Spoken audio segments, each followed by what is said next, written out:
ദിവസങ്ങളിലൊക്കെ നമുക്ക് എൽദോസിന്റെ ഗ്രാമയാത്രകൾ വലിയ പ്രചരണമാണ് പെരുമ്പാവൂരിൽ നടക്കുന്നത്. ഇപ്പോൾ ഏതാണ്ട് 34 ദിവസം കഴിഞ്ഞെന്നാണ് ഞാൻ മനസ്സിലാക്കുന്നത്. അദ്ദേഹത്തിന്റെ ആരോഗ്യത്തിന് ഒരു കുഴപ്പമില്ല. കാരണം കേരളത്തിലെ റോഡുകളിലൂടെ വളരെ അഭിമാനത്തോടു കൂടി യാത്ര ചെയ്യാൻ കഴിയുന്ന തരത്തിലേക്ക് ഇന്ന് കേരളത്തിലെ റോഡുകൾ മാറിയിട്ടുണ്ടെങ്കിൽ അത് ഇടതുപക്ഷ സർക്കാരിന്റെ പ്രത്യേകതയാണെന്ന് ഈ അവസരത്തിൽ പറയാൻ ഞാൻ ആഗ്രഹിക്കുകയാണ്. അപ്പോൾ എൽദോസിന് 100 ദിവസം യാത്ര ചെയ്താലും കേരളത്തിലൂടെ യാത്ര ചെയ്ത് കഴിഞ്ഞാൽ ഒരു കുഴപ്പം പറ്റില്ല. അത് എനിക്ക് മുമ്പ് സംസാരിച്ച ശ്രീ രാഹുൽ മാങ്കൂട്ടത്തിൽ അദ്ദേഹം വളരെ കാര്യമായിട്ട് പട്ടികജാതി സ്നേഹത്തിനെ കുറിച്ച് പറഞ്ഞു. പ്രിയപ്പെട്ട രാഹുല്, അത് പഠിപ്പിക്കേണ്ടത് ബഹുമാനപ്പെട്ട പ്രതിപക്ഷ നേതാവിൻ്റെ അടുത്തൊന്ന് പറയണത് നല്ലതായിരിക്കും. കാരണം ഇത് പറയാൻ കാരണം നമ്മുടെ സഭയിലെ ഏറ്റവും സീനിയർ അംഗമായിട്ടുള്ള അങ്ങയുടെ സഹപ്രവർത്തകൻ ശ്രീ അനിൽകുമാർ ഈ സഭയിലുള്ള ആളാണ്.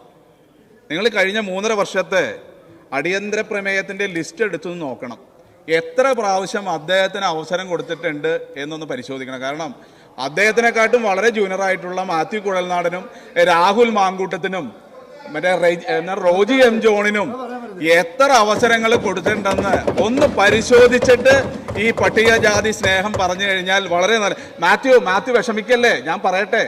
മാത്യു എന്തിനു വിഷമിക്കണേ? മാത്യുവിനൊക്കെ കിട്ടുന്ന പരിഗണന ഞങ്ങളുടെ പ്രിയപ്പെട്ട അനിൽകുമാറിനൊന്ന് കിട്ടിയിരുന്നെങ്കിൽ എന്ന് ഞാനൊന്ന് ആഗ്രഹിക്കുകയാണ്. സർ, ബഹുമാനപ്പെട്ട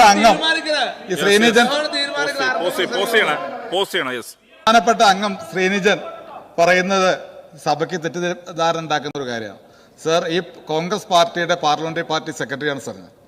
ഇവിടെ ഇത്തരം കാര്യങ്ങളിൽ പ്രധാനപ്പെട്ട ഒരു പങ്ക് വഹിക്കുന്ന അവതരിപ്പിക്കണം, എന്താ അവതരിപ്പിക്കണം തീരുമാനിക്കുന്ന ബോഡിയിലെ അംഗമാണ് സർ. അതുകൊണ്ട് അദ്ദേഹം പറയുന്നൊരു കാര്യം ഇവിടെ ആരെങ്കിലും അവതരിപ്പിക്കുന്നുണ്ടെങ്കിൽ അത് കോൺഗ്രസ് പാർലമെന്ററി പാർട്ടി സെക്രട്ടറി എന്നുള്ള നിലയ്ക്ക് ഞാൻ കൂടി അറിഞ്ഞിട്ടാണ് ഇത് അവതരിപ്പിക്കുന്നത്. മറിച്ചുള്ള പ്രചരണം, തെറ്റായ പ്രചരണം ഉണ്ടാക്കുന്നത്.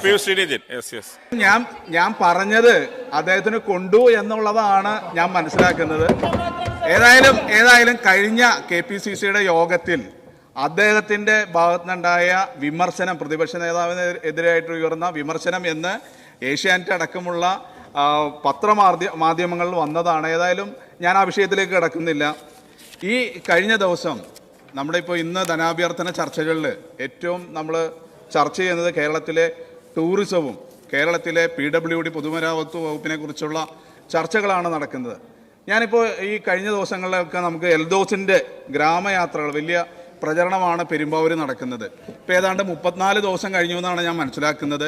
അദ്ദേഹത്തിൻ്റെ ആരോഗ്യത്തിന് ഒരു കുഴപ്പമില്ല. കാരണം കേരളത്തിലെ റോഡുകളിലൂടെ വളരെ അഭിമാനത്തോടു കൂടി യാത്ര ചെയ്യാൻ കഴിയുന്ന തരത്തിലേക്ക് ഇന്ന് കേരളത്തിലെ റോഡുകൾ മാറിയിട്ടുണ്ടെങ്കിൽ അത് ഇടതുപക്ഷ സർക്കാരിൻ്റെ പ്രത്യേകതയാണെന്ന് ഈ അവസരത്തിൽ പറയാൻ ഞാൻ ആഗ്രഹിക്കുകയാണ്. അപ്പോൾ എൽദോസിന് 100 ദിവസം യാത്ര ചെയ്താലും കേരളത്തിലൂടെ യാത്ര ചെയ്ത് കഴിഞ്ഞാൽ ഒരു കുഴപ്പം പറ്റില്ല. അതുകൊണ്ട് ധൈര്യമായിട്ട് യാത്ര ചെയ്യാം. പെരുമ്പാവൂരിലെ റോഡ് മാത്രമല്ല സാർ, ഞാൻ ഈ നിയമസഭയിലേക്ക് സമ്മേളനം നടക്കുമ്പോൾ ഓരോ പ്രാവശ്യം ഈ സമ്മേളനത്തിന് വരുമ്പോൾ എൻ്റെ സ്വന്തം വണ്ടിയിലാണ് യാത്ര ചെയ്യുന്നത്. ഈ കഴിഞ്ഞ ദിവസങ്ങളിലെല്ലാം ഞാൻ പെരുമ്പാവൂർ കഴിഞ്ഞ് മൂവാറ്റുപുഴ പോയപ്പോൾ ഒരു ബോർഡ് എഴുതി വച്ചിരിക്കുകയാണ്, മാത്യു കുഴൽനാടന് അഭിനന്ദനങ്ങൾ. എന്താ, ഈ ബഡ്ജറ്റിൽ 5 കോടി അനുവദിച്ച് നമ്മുടെ സർക്കാർ കൊടുത്ത പൈസ മാത്യു കുഴൽനാടിന് പ്രത്യേക അഭിനന്ദനം എന്നും പറഞ്ഞ് എഴുതി വെച്ചേക്കാണ് അദ്ദേഹത്തിന്റെ മണ്ഡലത്തിലെ എല്ലാ റോഡുകളും നല്ലതാണ്. പെരുമ്പാവൂരിലെ റോഡുകൾ നല്ലതാണ്. ഞാൻ കോന്നിയിൽ പോയപ്പോൾ ജനീഷിന്റെ മണ്ഡലത്തിൽ സാറേ, കേരളത്തിലെ ഒരു 10 വർഷം മുമ്പ് കേരളത്തിന് മുമ്പ് പോയ ആളുകൾ ഇന്ന് കേരളത്തിൽ വന്നു കഴിഞ്ഞാൽ കേരളത്തിന് തിരിച്ചറിയാൻ കഴിയാത്തൊരു തരത്തിൽ. ഇപ്പം ഞാൻ മണിയാശാന്റെ മണ്ഡലത്തിൽ പോയി, ഏറ്റവും മനോഹരമായ റോഡുകൾ, അത് ഗ്രാമീണ റോഡുകൾ BMBC നിലവാരത്തിൽ കേരളത്തിലെ ഇടുക്കിനെ പ്രത്യേകിച്ച് പറയാൻ ഞാൻ ആഗ്രഹിക്കുകയാണ്. ഇപ്പോൾ നമ്മുടെ രാജ്യം ഇവിടെ ഇരിക്കുന്നുണ്ട്. മൂന്നാർ, എൻ്റെ മണ്ഡലത്തിൽ നിന്നുള്ള ആളുകൾ കഴിഞ്ഞ ദിവസം 8-ാം തീയതി വനിതാ ദിനത്തിനോടനുബന്ധിച്ച് KSRTC ബസ്സിൽ യാത്ര ചെയ്തു. അവർ വന്നിട്ട് എൻ്റെ സഹോദരി ഒരു ഫേസ്ബുക്കിലൊരു പോസ്റ്റ് ഇട്ടിട്ടുണ്ട്. കേരളത്തിലെ റോഡുകളിലൂടെ കേരളത്തിലെ KSRTCനെ പ്രയോജനപ്പെടുത്തിക്കൊണ്ട് ഗ്രാമീണ ടൂറിസം എത്ര മനോഹരമായിട്ട് KSRTC ജീവനക്കാരെ ഈ അവസരത്തിൽ ഞാൻ പ്രത്യേകം അഭിനന്ദിക്കാൻ ആഗ്രഹിക്കുകയാണ് സാർ. കേരളത്തിലെ ആയിരക്കണക്കിന് ആളുകളാണ് ആഭ്യന്തര ടൂറിസത്തിൽ വന്ന മാറ്റങ്ങൾ നമ്മൾ കാണാതെ പോകരുത്. KSRTC മിനിസ്റ്ററുടെ അടുത്ത് ഒരു അഭ്യർത്ഥന ഉള്ളത്, വിദ്യാഭ്യാസ മന്ത്രിയുടെ അടുത്തും ഒരു അഭ്യർത്ഥന. കേരളത്തിൽ ഒരു വർഷം സ്കൂളുകളിൽ നിന്ന് കുട്ടികൾ പല വിനോദസഞ്ചാര കേന്ദ്രങ്ങൾക്ക് യാത്ര ചെയ്യുന്നുണ്ട്.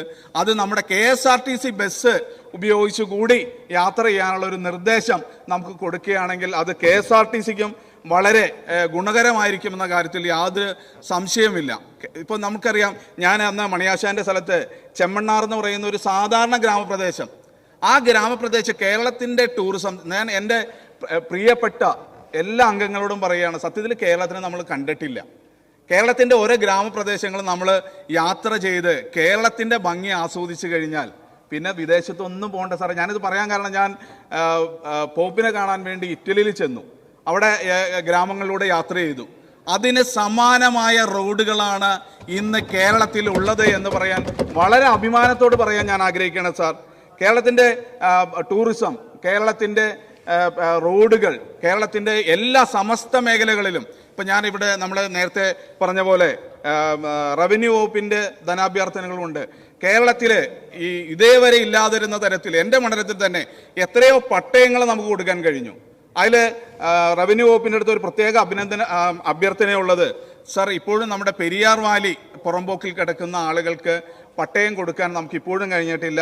അതിന് സമഗ്രമായിട്ടുള്ള ഒരു ഇടപെടൽ അങ്ങയുടെ ഭാഗത്തു നിന്നുണ്ടാണ്. കാരണം ആയിരക്കണക്കിന് ആളുകൾ ഇപ്പോഴും ആ പട്ടയം പ്രതീക്ഷിച്ച് നമ്മുടെ നാട്ടിൽ ഇരിക്കുന്നുണ്ടെന്നുള്ളൊരു വസ്തുതയാണ്. നമ്മൾ പലവട്ടം അത് ചർച്ച നടത്തിയിട്ടുള്ളതാണ്.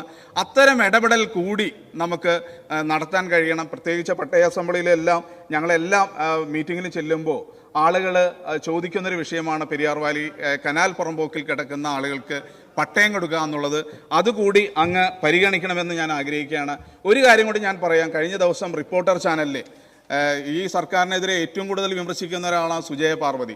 സുജയ പാർവതിയും ഡോക്ടർ അരുണും ഈ ലഹരിക്കെതിരെയായിട്ടുള്ള പ്രചരണത്തിൻ്റെ ഭാഗമായിട്ട് കേരളത്തിലൂടെ സഞ്ചരിച്ചപ്പോൾ കേരളത്തിലെ റോഡുകളാണ് കേരളത്തിൻ്റെ പ്രതിച്ഛായ.